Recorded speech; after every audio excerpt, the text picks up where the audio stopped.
name is Hema EUB, and here I'm going to share my context analysis for assessments more for learning. The curriculum problem that I have identified is ineffective feedback in mathematics assessment. Four aspects make the feedback for assessment ineffective. The first one is feedback that focus on grading and correctness rather than fostering deeper learning processes. Second, teachers and students lack feedback skills to give actionable feedback in mathematics. Also, when teachers give students generic feedback without considering their individual needs, it affects their learning process. Teachers also don't have well-structured feedback sheet to support them in giving developmental feedback on mathematics assessment. When I do research on feedback, I found that to foster students' learning, students need to participate in self-assessment to develop their skills. However, students don't have enough skills in giving peer feedback to evaluate their learning. Although it is important students to know and understand reasoning and communication skill, in order to master mathematics content, students still not develop these skills due to not given enough chances to develop their mathematical proficiency. Furthermore, teachers don't have enough time to give effective feedback. Finally, there are many resources for teachers to do their self-assessment. However, learning tools by itself is not enough to develop teachers' feedback skills. They also need to involve in ongoing training that keeps them up to date and able to give effective feedback for student success. There are several reasons for teachers giving ineffective feedback in mathematics assessment. The first one is that teachers just focus on correct answers rather than encouraging students to have a deep discussion. Teachers also lack training in giving constructive feedback that leads to an unsupported learning environment for students to engage in discussion to give meaningful peer feedback. Next, teachers relying on quizzes and exams, their mathematics formative assessment practices are inconsistent as they do not give constructive feedback daily. This is because they do not have time to plan and give structured feedback the way that students can understand.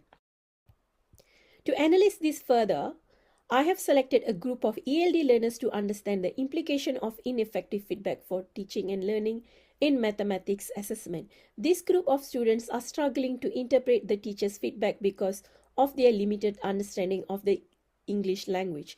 This can lead students to misunderstand or misinterpret the feedback. Furthermore, students are not comfortable participating in group discussion or peer feedback because they are afraid to ask questions or give peer feedback. The language barrier makes them feel like they are incompetent in mathematics. This fixed mindset stops them from getting involved in the evaluation process. Through self-assessment, finally, when the teacher's practices a one-size-fits-all method for all students who need personalized support, students feel unmotivated in learning mathematics. This can lead to disengagement in class and low performance in mathematics assessment. What we can do to support ELD learners? Well, teachers need to use simple and clear language or a visual prompt students to understand the feedback. Teachers also need to create a safe and supportive learning environment for students. Furthermore, teachers need to practice personalized and targeted feedback for ELD learners in the way that they can understand. Next, teachers need to start using formative assessment daily through discussion or questioning and promote inclusivity. In order to give effective feedback, there is a booklet about formative assessment in action. This booklet has structured self and peer assessment planning to train teachers to give actionable feedback for students. Finally, a structured feedback sheet with specific guidance that can help both teachers and students give and receive structured personalized feedback.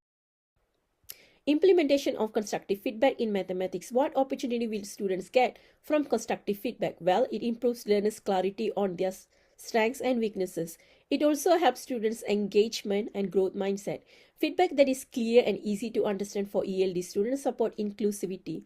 Teachers can collaborate with stakeholders and share practices that can strengthen their capacity to support students' growth. However, there are a couple of problems teachers face when they try to implement constructive feedback. The first one is time constraint because of the curriculum overload, which leads teachers to give generic feedback and limits the opportunity for students' growth.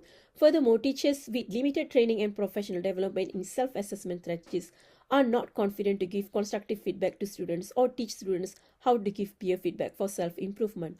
On the other hand, teachers are still following a standardized text culture that strongly relies on grades and scores rather than being involved in learning conversations that guide them to improve mathematics learning. Finally, over reliance on technology leads to generic automated comments and limits targeted feedback, which affects students with difficulties in digital fluency, in understanding and reflecting on the feedback. Other relevant aspects that I would like to pinpoint here are the teachers need to practice formative assessment daily to identify students' strengths and weakness by using a mini whiteboard or exit slip.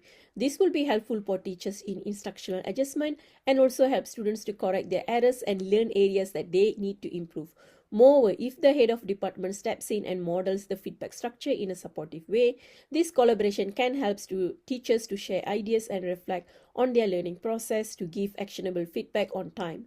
To manage the time constraint, teachers can schedule feedback time in their lesson. Finally, teachers can use an analysis worksheet using color coding for students to identify their mistakes, memories, and steps for solution in mathematical problems to build their critical thinking and metacognition skills. Thank you. Here is my reference.